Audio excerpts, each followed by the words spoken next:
말씀에서는 세 사람이 등장하지요. 나오미와 그녀의 자부인 룻과 오르바입니다.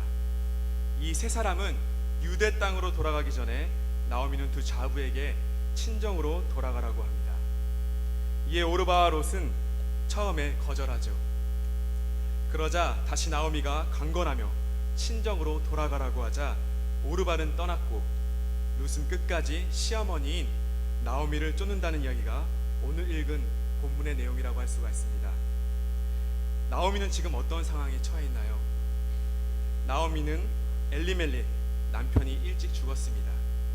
이것은 자녀들이 어린 상태에서 가부가 되었다는 것을 의미하죠.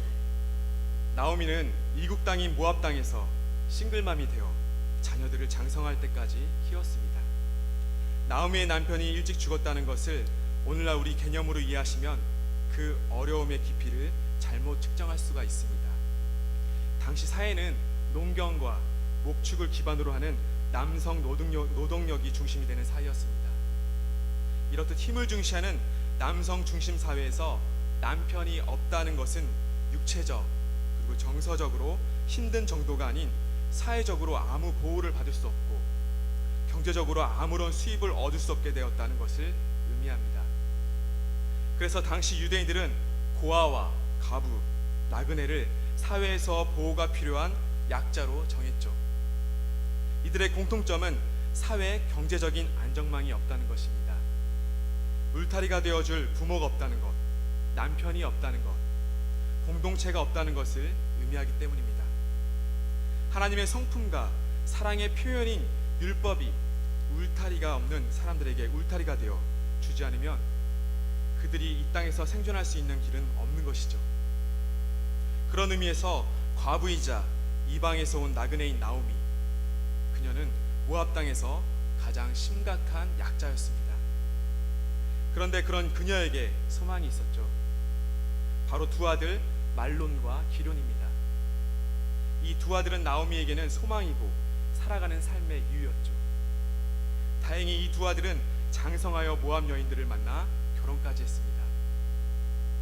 여러분, 과부인 나오미가 이방 땅에서 10여 년의 세월 동안 두 아들을 키워 장가 보낼 때 그 마음은 어떨까요? 어떤 표정을 지었을까요? 기쁘고 감사했을 것입니다. 매우 행복했을 것입니다.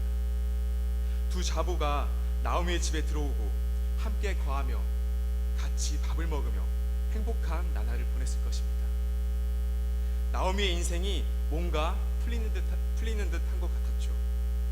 그런데 무슨 이유에서인지 성경에는 나오지 않지만 이 두 아들이 같은 해에 죽고 맙니다. 두 아들의 죽음 앞에서 나오미의 충격은 어떠했을까요? 모든 것을 다 잃은 절망감에 하루하루 살아갔을 것입니다. 나이라도 젊었다면 재혼이라도 했을 것입니다.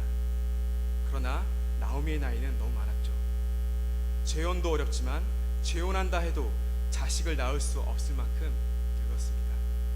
남편과 두 아들이 죽고 연약하고 힘도 없는 육신에 이방인이며 가난하기까지 합니다. 과연 이러한 나오미의 삶에 어떤 희망이 있을 수 있을까요? 이렇게 아무 희망도 없고 웃을 일이라고는 아무것도 없는 나오미에게 들리는 소식이 있었습니다. 그 소식은 1장 6절에 이렇게 기록되어 있습니다.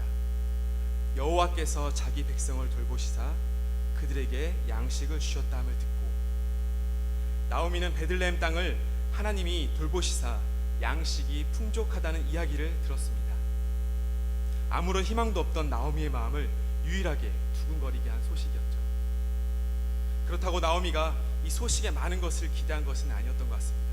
어쩌면 이제 고향 땅에 돌아가 삶을 마감하고 조상의 땅에서 묻히고 싶은 마음이었을 것입니다. 사랑하는 사람을 다 잃은 이 가부의 유일한 소원은 이제 남은 여생 고향 땅에 살다가 땅에 묻히는 거였죠.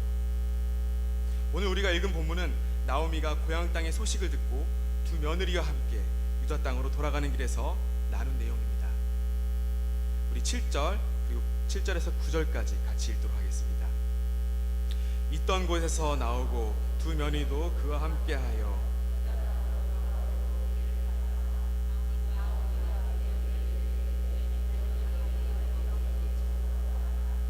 너희가 죽은 자들과 나를 선대한 것 같이 여호와께서 너희를 선대하시기를 원하며 여호와께서 너희에게 허락하사 각기 남편의 집에서 위로를 받게 하시기를 원하노라 하고 그들에게 입맞춤에 그들이 소리 높여 울며. 나오미는 자신을 따라 유다 땅으로 가던 며느리들에게 각각 자기 친정으로 돌아가라고 했습니다. 즉 나오미는 두 며느리에게 말하길, 딸들아, 이제 나는 내 고향 땅으로 가서 마지막 여생을 마치려고 한다. 너희는 너희 친정집으로 돌아가라. 너희는 너희 남편들을 선하게 잘 내조했고 또 시어머니인 나한테도 선하게 잘 대해줬다.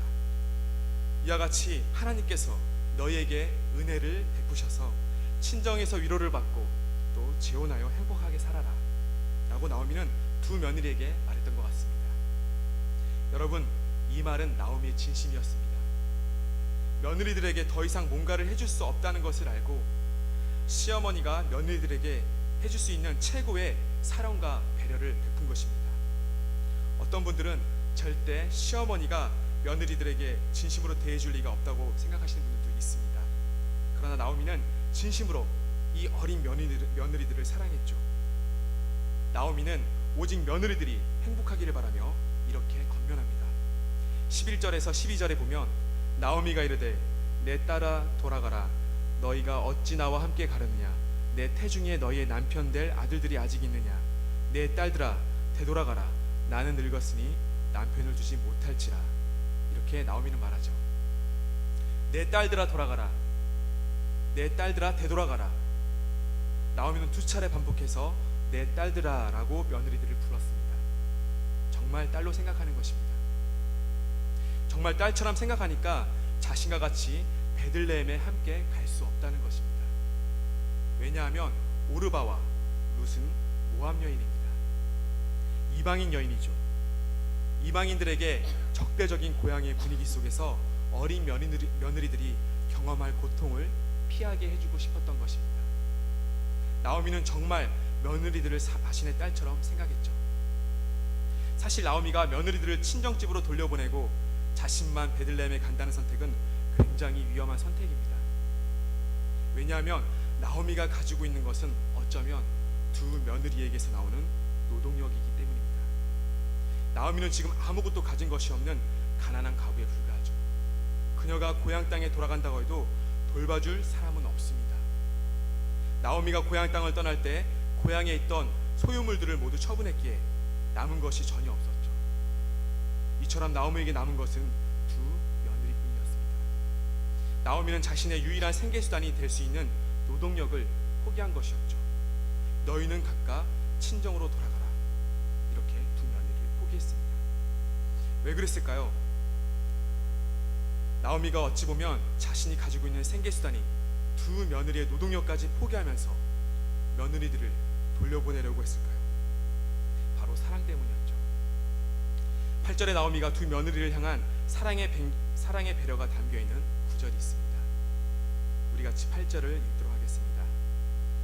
나오미가 두 며느리에게 이르되 너희는 각기 너희 어머니의 집으로 돌아가라. 너희가 죽은 자들과 나를 선대한 것 같이 여호와께서 너희를 선대하시기를 원하며. 이 구절에서 선대라는 단어가 두 번 나오죠. 사실 히브리어 원어 성경에서 나온 이 선대라는 이 두 단어는 서로 다른 의미를 가지고 있습니다. 앞에 선대하다는 일하다, 만들다라는 의미가 있죠. 그리고 뒤에 있는 선대하시기는 헤세드, 친절, 인절, 인자, 자비를 의미합니다. 앞에 선대는 일하다, 만들다의 뜻이고 뒤에 선대는 친절, 인애를 말할 수가 있습니다. 이 헤세드라는 단어가 구약 성경에서 매우 중요한 단어입니다. 그래서 잠깐 간단히 정리하자면 신학자들은 이 헤세드를 약한 자가 곤궁에 처했을 때 강한 자가 그럴 의무가 없음에도 불구하고 자발적으로 사랑과 헌신을 하는 것이라고 정의합니다. 즉 상위자가 하위자에게 보이는 자발적인 사랑이죠. 그래서 구약의 많은 부분에서 이 헤세드라는 단어를 인애라고 번역했습니다. 인애. 그리고 구약에 있는 이 표현과 가장 가까운 신약의 표현이 우리가 익히 잘 알고 있는 신적인 사랑, 무조건적인 사랑을 의미하는 아가페입니다.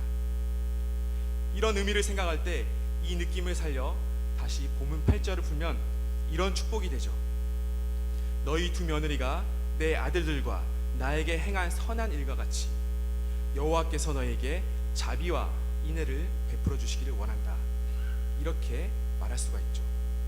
즉 쉽게 말해서 며느리들이 자신에게 참 잘해주었다는 뜻입니다. 아들들에게는 좋은 아내였고 시어머니에게는 좋은 며느리였다는 것이죠. 많은 걸 해주지 못했지만 참 많은 것으로 함께 해줘서 감사하다는 나오미의 표현이었습니다. 계속해서 나오미는 며느리를 축복합니다. 나는 너에게 해줄 것이 없지만 우리 하나님께서 너희의 그 선대함에 대해 하나님의 헤세드, 하나님의 인애로 채워주시기를 원한다. 이렇게 말하죠. 나오미가 며느리들에게 해줄 수 있는 최고의 복을 구한 것입니다. 사랑하는 성도 여러분, 그런데 여기서 우리가 생각해 볼 부분이 있습니다. 사실 하나님의 헤세드, 즉 자비와 인애가 가장 필요한 사람이 누구일까요? 바로 나오미 자신이죠. 나오미가 가장 불쌍한 사람입니다. 아무것도 가진 것이 없는, 자신이 하나님의 자비와 인애가 절대적으로 필요한 사람이지요. 그런데 이런 나오미가 오히려 자신의 며느리들에게 하나님의 자비와 인애가 있기를 구하고 있는 것입니다. 나오미는 지금 보이는 사랑을 하고 있습니다. 자신에게 가장 필요한 며느리들을 그들의 행복을 위해서 그들의 어머니에게 돌려보내고 있습니다. 며느리들을 돌려보내면서 자신의 유일한 기대인 그리고 소망이신 하나님의 인애, 자비, 즉 헤세드마저 며느리들에게 쥐어줍니다. 이것이 나오미의 사랑이죠. 여러분, 사랑이 무엇일까요? 자신에게 가장 귀한 것을 다른 사람에게 주는 것이 아닐까요? 나오미는 지금 자기에게 가장 소중한 것을 자신의 며느리들에게 아낌없이 주는 헤세드, 바로 인애를 베풀었습니다. 사랑하는 성도 여러분, 그런데 우리 하나님 아버지야말로 우리에게 가장 큰 헤세드를 베푸셨습니다. 자비와 긍휼을 베푸셨죠. 죄로 인하여 죽을 수밖에 없는 우리를 위하여 독생자 예수 그리스도를 십자가에 못 박게 하시고 그 십자가의 보혈로 우리를 구원하시고 자녀 삼아 주셨습니다. 아무 조건 없이 자비와 긍휼, 이 헤세드를 베푸셨죠. 자신의 아들을 내주면서까지 우리를 자녀 삼아 주신 하나님 아버지께 우리는 감사와 찬양을 날마다 드려야 하는 것은 지극히 마땅합니다. 작게는 우리 육신의 어머니들 또한 우리 자녀들에게 헤세드를 베풀죠. 자녀들에게 아낌없이 자신의 모든 인애와 자비를 베푸시는 우리 어머니들, 자녀들에게 조건 없이 희생과 헌신을 하시며 날마다 자녀를 위해서 눈물로 애통하시며 기도하시는 우리 어머니들 향해서 우리 자녀들은 감사해야 합니다. 헤세드를, 자비와 인애를 행하시는 우리 어머니들에게 하나님의 자비와 긍휼하심이 풍성하게 넘쳐나시길 간절히 소망합니다. 다시 본문으로 돌아와서 시어머니 이 나오미는 돌아가라고 말했습니다. 친정으로 돌아가라고 말했죠. 며느리들은 입맞추며 작별 인사를 시어머니를 끌어안고 소리내어 통곡하면서 울립니다. 그리고 둘 다 시어머니를 떠나지 않겠다고 말하죠. 1장 10절에 나오미에게 이르되 아니니이다, 우리는 어머니와 함께 어머니의 백성에게로 돌아가겠나이다 하니라. 이렇게 두 며느리는 울면서 강력하게 말합니다. 그러나 나오미는 재차 떠날 것을 말했고 두 며느리는 더욱 크게 소리내어 울었습니다. 결국 한 명은, 오르바는 친정으로 돌아갔죠. 다른 한 명 룻은 그럼에도 불구하고 나오미와 함께 베들레헴으로 가는 것을 선택합니다. 친정으로 돌아간 사람은 오르바입니다. 어떤 분들은 오르바를 부정적으로 평가할 수도 있을 것입니다. 끝까지 시어머니를 지켰어야지, 따라오지 말란다고 그렇게 돌아가면 어떡해 라면서 생각하실지도 모릅니다. 오르바가 무책임하고 지조가 없다고 생각할 수도 있죠. 그러나 오르바가 비난받을 행동을 한 것일까요? 오르바의 선택은 나쁜 것일까요? 일단 시어머니 나오미의 평가를 보자면 나오미는 룻과 오르바를 향하여 8절에서 너희가 죽은 자들과 나를 선대한 것 같이 라고 평가했습니다. 죽은 남편들과 시어머니에게 아내와 며느리로서 책임을 다했다고 나오미는 평가했던 것입니다. 나오미가 고향으로 돌아가자고 했을 때 오르바도 맨 처음에 따라가려고 했었습니다. 시어머니인 나오미가 또다시 강권적으로 돌려보내자 오르바도 소리를 높여 울면서 이제야 돌아갔다고 했습니다. 나오미가 재차 설득하자 결국 자신의 친정으로 돌아간 것이죠. 성도 여러분, 오르바는 인간이 할 수 있는 최고의 헌신을 시어머니인 나오미에게 했습니다. 시어머니인 나오미는 사회적으로나 심리적으로나 죽은 사람이었고 생물학적으로도 죽은 사람입니다. 나오미에게는 전혀 희망이 보이지 않습니다. 예를 들어 가까운 가족의 죽음 앞에 힘들어하는 성도가 있다고 우리가 생각해 볼 때 우리는 그 성도에게 어떻게 권면합니까?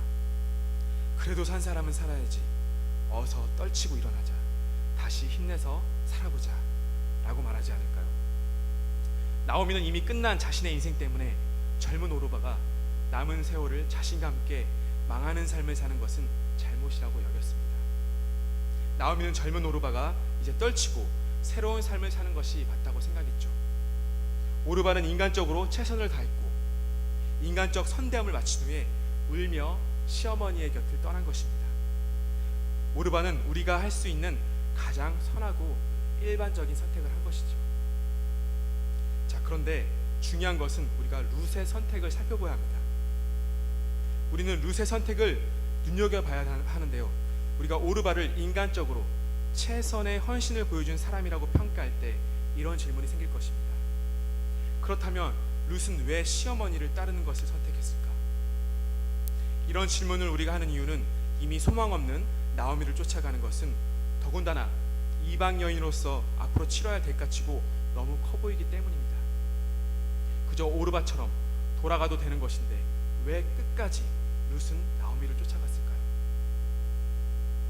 당시 고대 근동의 결혼 풍습을 생각했을 때 룻의 나이는 아직 10대였을 것입니다. 많아도 20대 초반입니다. 이런 어린 나이에 삶의 소망이 없는 시어머니와 평생을 함께한다는 것은 너무 큰 희생이죠. 왜 룻은 나오미를 쫓아갔을까요? 나오미는 룻에게 말하기를 동서와 함께 돌아가라고 말했습니다. 그러나 나오미는 룻은 이렇게 대답하죠. 16절, 17절에서 룻이 이르되 내게 어머니를 떠나며 어머니를 따르지 말고 돌아가라 강원하지 마옵소서. 어머니께서 가시는 곳에 나도 가고 어머니께서 머무시는 곳에서 나도 머물겠나이다. 어머니의 백성이 나의 백성이 되고 어머니의 하나님이 나의 하나님이 되시니 어머니께서 죽으시는 곳에서 나도 죽어 거기 묻힐 것이라. 만일 내가 죽는 일 외에 어머니를 떠나면 여호와께서 내게 벌을 내리시고 더 내리시기를 원하나이다 하는지라. 아멘. 룻은 이렇게 강건하게 나오미에게 고백합니다. 이 말씀에서 가장 많이 나오는 단어는 어머니와 나이죠. 어머니와 나. 개역개정 성경에 있는 단어만 세워도 8번이나 나옵니다. 어머니가 가시는 곳에, 어머니께서 머무시는 곳에, 어머니의 백성, 어머니의 하나님이, 어머니께서 죽으신 곳에, 내가 죽는 일 외에 어머니를 떠난 일이 있다면, 이렇게 계속 룻은 어머니와 함께한다고 고백하죠. 지금 룻은 어머니와 나를 완전히 하나로 묶어버렸습니다. 절대 떨어지지 않겠다는 강력한 룻의 의지가 담겨져 있죠. 어머니는 나이고 나는 어머니다 라고 룻은 고백하는 것입니다. 여러분, 우리는 기본적으로 잘 나가는 사람들 편에 서고 싶어 합니다. 그래서 친구 중에 유명한 사람이 있으면 별로 친하지 않아도 그 친구 이야기를 많이 하죠. 유명세가 있고 잘 나가는 사람들과 친분이 있다면 나도 괜히 유명하고 잘 나가는 사람인 것 같은 느낌이 들기 때문입니다. 그런데 지금 룻은 지금 망하는 사람, 아니 이미 망해버린 사람, 아니 소망 없는 사람과 한편이 되겠다고 말합니다. 앞에 살펴본 대로 시어머니 나오미는 아무것도 할 수 없는, 희망의 조각조차 찾을 수가 없는 절망 그 자체입니다. 살아있지만 산 것이 아닌 죽은 것과 같은 생명이죠. 그런데 지금 젊은 며느리가 시어머니와 하나가 되어 함께 그 죽음과 같은 삶의 중심으로 들어가겠다고 하는 것입니다. 그래서 1장 17절에 어머니께서 죽으시는 곳에서 나도 죽어 거기 묻힐 것이라고 고백하는 것이죠. 룻은 죽어도 혼자 보내드리지 않겠다고 하는 것이죠. 당시 유대인들의 일반적인 매장법은 가족이 한 무덤에 새우를 두고 묻히는 것입니다. 사람이 죽으면 살이 썩는 동안 눕혀놓은 무덤이 따로 있었죠. 시간이 흐르면 시신은 썩어 뼈만 남고 얼마 후 후손들이 무덤 입구를 열고 들어가 뼈만 남은 유골을 옮겨 조상들의 뼈가 쌓여있는 곳에 함께 둡니다. 그래서 죽은 후에도 유대인 가족은 뼈와 뼈로 다시 만나는 겁니다. 결국 루시 어머니께서 죽으시는 곳에서 나도 죽어 거기 묻힐 것이다 라고 한 것은, 나는 어머니와 함께 살다가 어머니께서 먼저 하늘나라로 가시면 이후에라도 어머니께서 묻히신 무덤에 묻혀 그 무덤 안에서 뼈와 뼈로 다시 어머니를 만나겠다고 이야기하는 것이죠. 룻은 절대로 나오미를 혼자 베들레헴으로 보내지 않겠다는 의지를 보여준 것입니다. 룻이 하는 이 결의의 참말을 듣고서 나오미는 이제 룻을 돌려보내기로 한 것을 포기하죠. 룻의 행동을 어떻게 생각하십니까? 인간적으로 이해가 되시나요? 저는 사실 이해가 안 됩니다. 사실 이 룻의 행동은 상식도 아니고 의리도 아니죠. 사람에게 하는 선대라고 하기에는 무리가 있습니다. 그러나 룻은 인간으로서 할 수 없는 일, 전혀 상식적이지 않는 선택을 하고 있습니다. 나는 죽은 자와 죽음으로 하나 되겠다. 이 룻의 선택은 세상이 보기에는 너무나 바보 같은 행동입니다. 결국 룻은 시어머니와 하나가 되는 것을 주장했고 시어머니와 함께 베들레헴으로 갑니다. 사랑하는 성도 여러분, 성경이 이 룻의 행동을 통해 우리에게 무엇을 보여주고 싶은 것일까요? 사람이 사람에게 하는 선대하게 행하는 끝을 보여준 것은 오르바였습니다. 사람이 사람에게 보일 수 있는 선함은 그 정도입니다. 그렇다면 룻은 무엇을 보여준 것일까요? 바로 성경이 룻의 행동을 통해서 우리에게 말하고자 함은 사람이 보여줄 수 있는 선대가 아니라 하나님께서 사람에게 보이시기 원하셨던 헤세드, 인애, 바로 그 인애의 특징이 무엇인지 보여주고 있는 것입니다. 룻이 하는 고백과 행동을 통해 오직 하나님만이 하실 수 있는 조건 없는 사랑인 헤세드, 그 인애의 그림자를 보여주신 것이죠. 자, 이 헤세드가 무엇이라고 했죠? 강한 자가 약한 자와 하나가 되어 약한 자를 약한 자리에서 일으켜 세우는 것입니다. 이런 헤세드를 보이신 분이 있었죠. 죽음 가운데 있던 자들에게 생명과 소망을 만드신 분이 있습니다. 바로 예수 그리스도이십니다. 하나님께서 우리에게 보이신 헤세드, 인애, 그 자비와 인애의 결정판이신 예수께서 우리를 위해 이 땅에 오시고 죽으시고 부활하신 이야기가 바로 이 룻기, 오늘 본문에서 룻의 고백 속에 은연중 들어있는 그림자입니다. 소망 없는 나오미에게 소망을 주시고 소망 없는 나오미와 하나가 된 젊은 룻, 그 룻에게서 우리는 우리를 약함에서 건져내시려 스스로 이 땅에 오신 예수님, 우리는 오늘 본문에서 그 주님의 조건 없는 인애, 그 자비와 사랑을 느낄 수가 있습니다. 오늘 말씀을 통해 저는 두 가지를 말씀드리려고 합니다. 첫 번째로 우리의 어머니께 헤세드를 행하기를 소원합니다. 바로 인애를 베풀기 소원합니다. 헤세드, 인애란 약한 자가 공공에 처했을 때 강한 자가 그럴 의무가 없음에도 불구하고 자발적으로 사랑과 헌신을 하는 것이라고 말씀드렸습니다. 육신의 어머니를 보시기를 바랍니다. 이 시간 한번 생각해 보았으면 좋겠습니다. 지금은 한없이 연약하고 이제 얼굴에는 험한 세월의 흔적들이 남아있죠. 육신의 많은 육체의 고생으로 인하여 몸이 편찮으신 분들도 많이 계실 줄 압니다. 이제 자녀된 우리가 연약하신 우리 어머니께 룻과 같이 헤세드, 인애를 베풀어야 합니다. 우리는 예수님을 믿고 그분을 닮아가고 따르는 성도들입니다. 저 높은 보좌에서 한없이 연약한 인간의 몸으로 이 땅에 오셔서 헤세드를 행하신 주님, 그 주님을 본받아 우리 또한 육신의 어머니인 우리 어머니들에게 이 인애를 행하기를 소망합니다. 에베소서 5장 2절에서 내 아버지와 어머니를 공경하라, 이것은 약속이 있는 첫 계명이니라고 기록되어 있습니다. 하나님께서 우리에게 주신 명령입니다. 그리스도인인 우리는 그 누구보다도 부모님을, 우리 어머님을 사랑해드리고 인애를 베풀어야 합니다. 이것은 하나님이 우리에게 주신 계명이죠.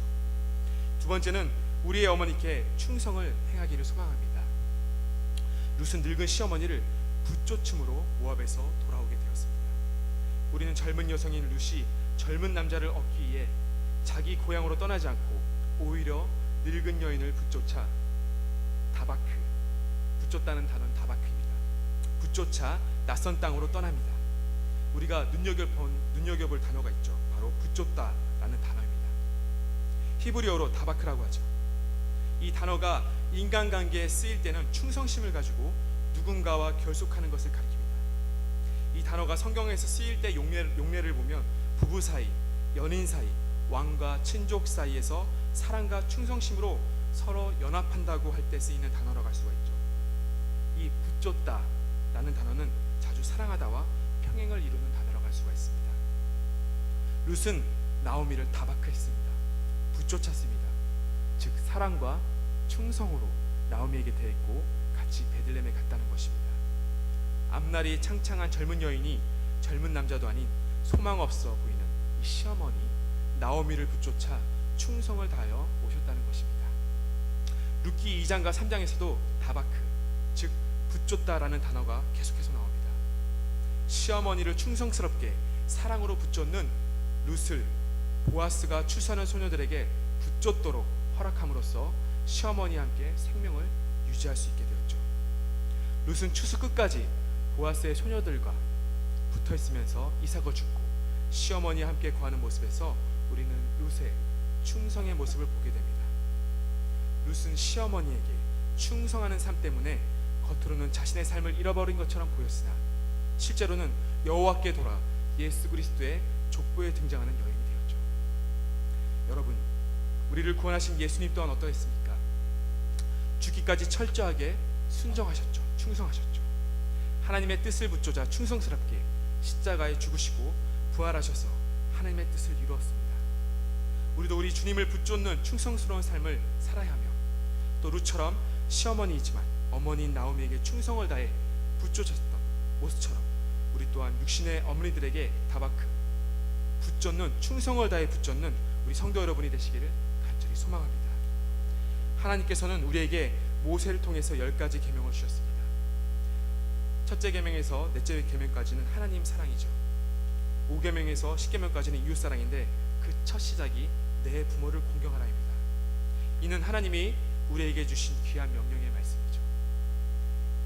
사랑하는 성도 여러분, 우리 주님이 헤세드, 인애를 우리에게 베푸신 것처럼 이 땅에 오셔서 철저한 십자가에서 죽기까지 충성을 다했던 것처럼 우리도 이를 본받아 에베소서 6장 1절에서 자녀들아 주 안에서 너희 부모에게 순종하라 이것이 옳으니라 이 말씀처럼 우리 어머니께 인애와 충성을 다하는 여러분이 되셔서 하나님 말씀에 순종하여 하나님께 너는 옳은 일을 했다고 칭찬받으며 하나님께 기쁨을 드리며 부모인 어머니를 섬김으로 하나님께 오는 평안과 감사의 은혜가 충만하시기를 주님의 이름으로 축원합니다. 기도하시겠습니다.